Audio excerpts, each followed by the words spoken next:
像我去先吃他4个吧，我说是，你吃5个6个都可以。1个100，吃5个多少？500。有没有赚回来？赚回来可以，那他吃完可以直接走了，对。你也可以走，你说对了，他不拦阻你，可以走，你可以走。不止这恒大师，他代言你要喝清茶还是乌龙茶，茶送到你前面。如果今天来了4个朋友吧，怕你无聊，对不对？再等下去无聊，对。端了2盘瓜子给你，再摆几个那水果给你，还有那个小饼干，有没有？也都不要钱。所以我们4人是不是可以在那边聊天？对啊，对不对？觉得好不好？好。你会觉得现在重点，你会觉得时间过得很慢？不会，就感觉过得比较快。对，你会觉得我们在等啊？不会啊，就觉得反正我们现在等于是像餐前对活动或者是小点心。对，OK，所以就这样子。所以我常常讲，每个人都想去。他说有恒大师，他就是有恒大师，不怕你吃。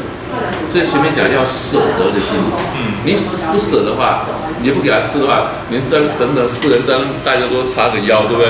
干嘛？你看我看你，对不对？甚至有些人在外面吹风。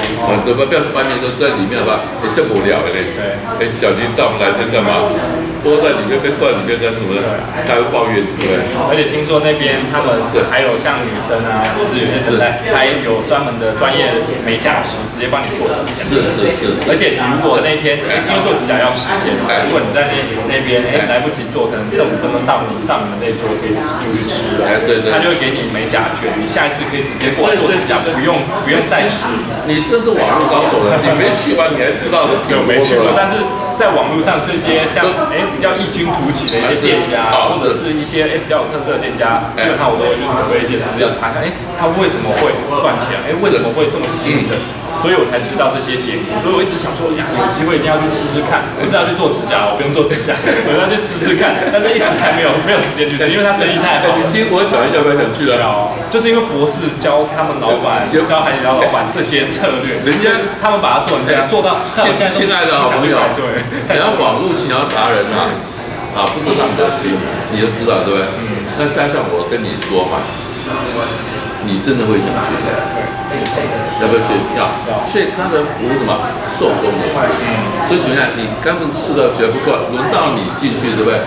你刚说我吃了4个恒大师，我就少吃点东西吗？可能会涨了一点点。你真会少吃点东西吗？不会。他才不会让你少吃东西，让他赔死了，对。所以进去说吧，你点餐的时候他还蛮好的，他不会像台湾很多餐厅啊。他说那个林先生，我们在用餐时间2个钟头。一开始就告诉你要赶快吃。不，我问你，你听起来感觉如何？心情就不太好了，因为我进来吃就是要吃饱才要走。他刚好相反，那林先生非常高兴你们来这用餐吧，尽情的用啊，反正我们师傅都伺候着你，您只要挥个手你就过来。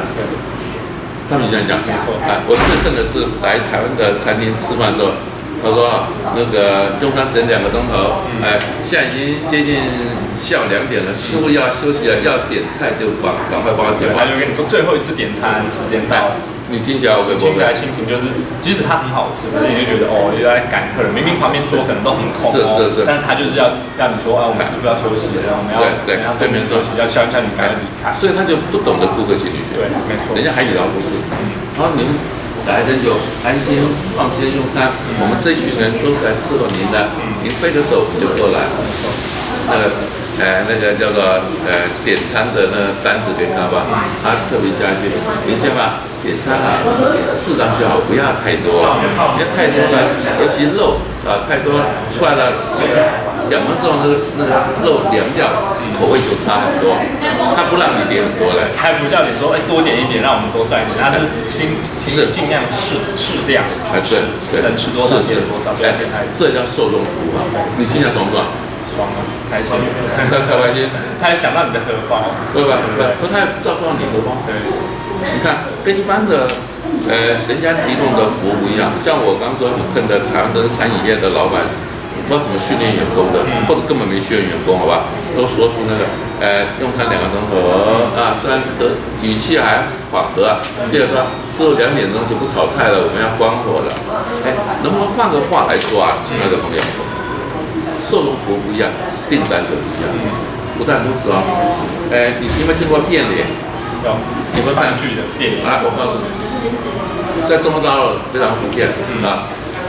在台湾啊，你去其实不是有在台湾你去，说你人家吃了吧，他就变脸给你看，不用钱的，不用钱变14张脸，在你前面晃一下，娱乐你啊。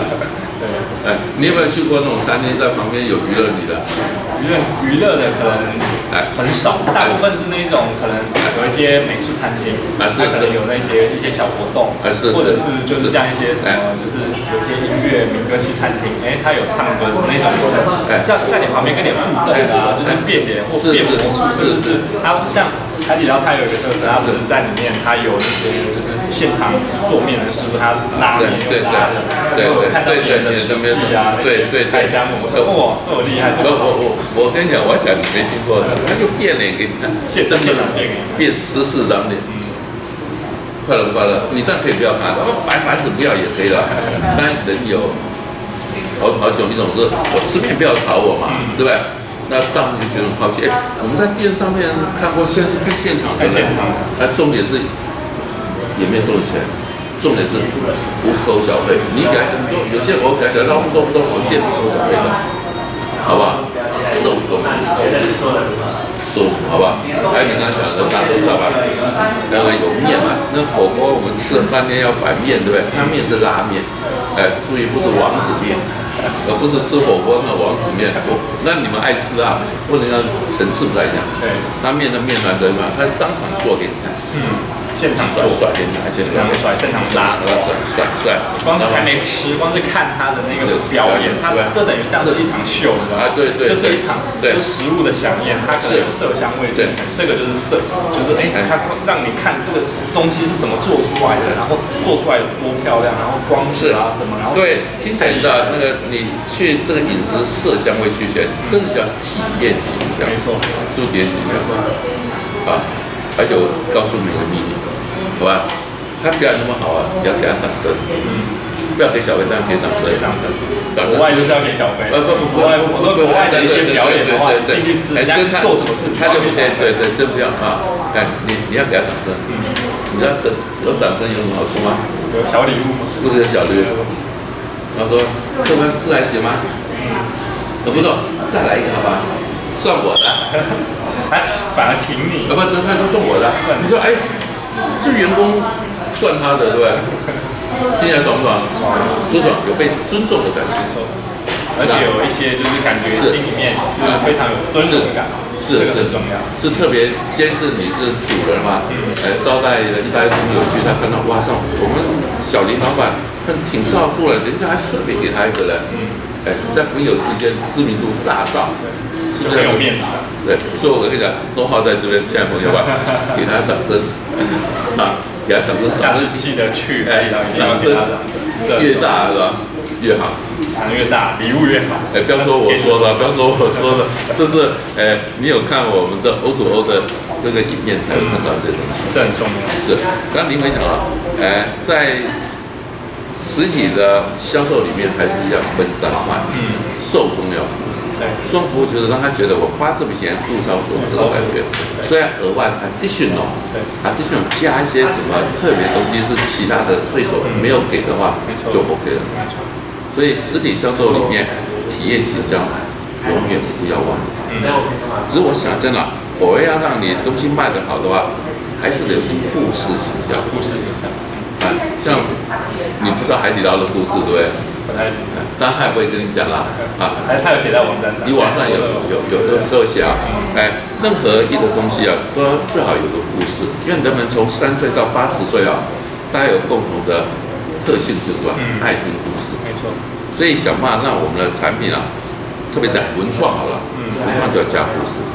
有故事啊，人们就喜欢听，他不喜欢听硬邦邦的理论跟道理，或讲的产品的特色跟功能，对不对？他喜欢听到软趴趴的，或者蛮有传奇性，或者有特别色彩的一种故事，而且容易让人家印象深刻，不容易忘记。对，讲到这我刚忘了顺便宣传一下，刚才讲海底捞，我前2天才写这篇文章，在我的脸书上面有。各位说可以的话，到博士林有田博士的脸书，到我脸书或者到 Google 下林有田海底捞，也找篇文章。对，我找我也描述，都还算蛮清楚的啊。刚我把它拉回来，也是2天前。我刚 po 照片，我没写他故事。我有个学生送了我一个礼盒，一个礼盒是古早味的我爱吃的绿豆椪。但年轻人我讲这可能没办法打动人心啊，就古早味那种。绿豆椪没听过？还有那个以前人结婚以前啊，包括我以前都送饼，你知道？那叫做什么饼？西元的传统的喜饼，不像是西式的小饼干啊。对，这是因为我很爱吃啊，那种饼我很爱吃啊，很爱吃。结果呢，不过我上课讲吧，结果有学生呢，就我前几天上课，前几天在青创组会上课，我讲之后，隔2天啊，我学生就亲自到我家，送了一盒这种古早味的。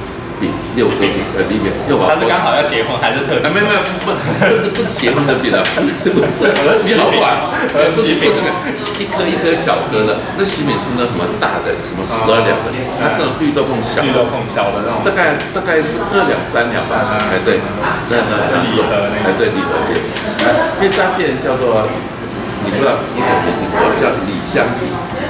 有点印象。在迪化街110年的老店，120年老店，光绪时代就有了。它现在留到第5代，留到第5代。那第5代这个像第5代这个都年轻人，很懂得文创，因为老东西卖不掉嘛。对，它是包装，它就重新包装文装。有文创加了故事进去，虽然饼你卖得好，其实全台者做这种喜饼卖一大挂一大堆，但是它为什么卖得好？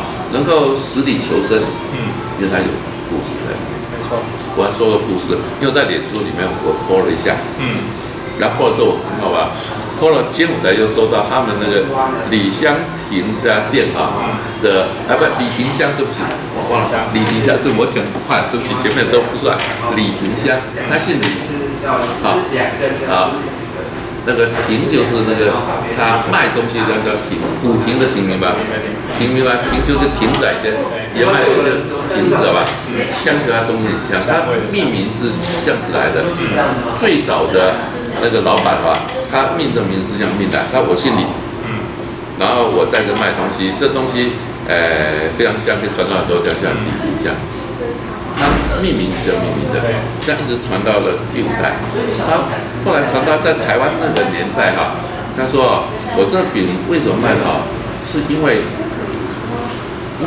以前有个义贼叫廖天丁，对不起也很老应该你们还知道。这个知道，这个太有名了。飞贼还是什么义贼？义天丁，这样子。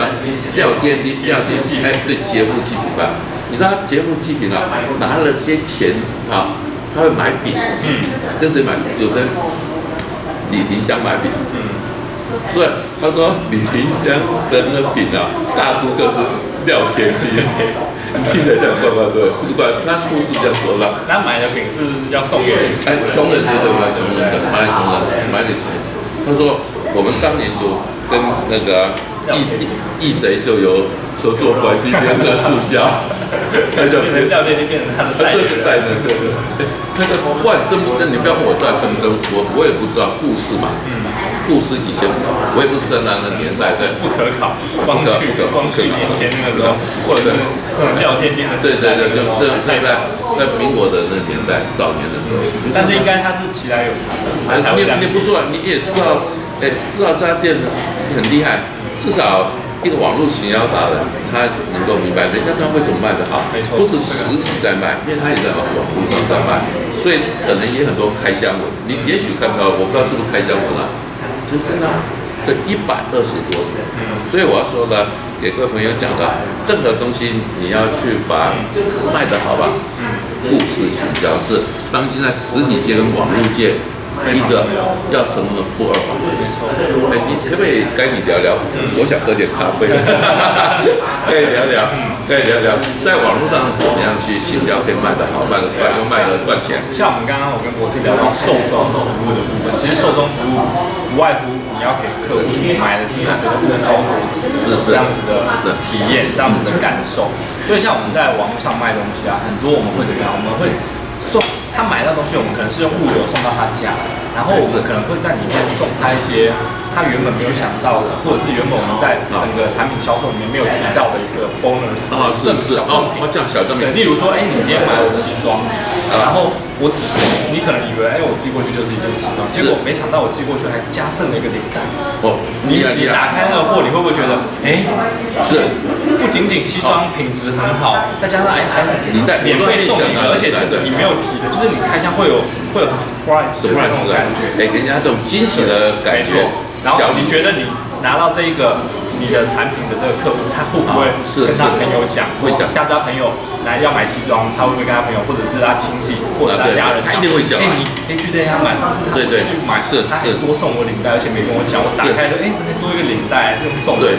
甚至有些还送你衬衫，你知道那衬衫领带其实价格跟西装外比起来是便宜很多，它可能几百块一件，但是他就用这个几百块抓住了这个客户心理。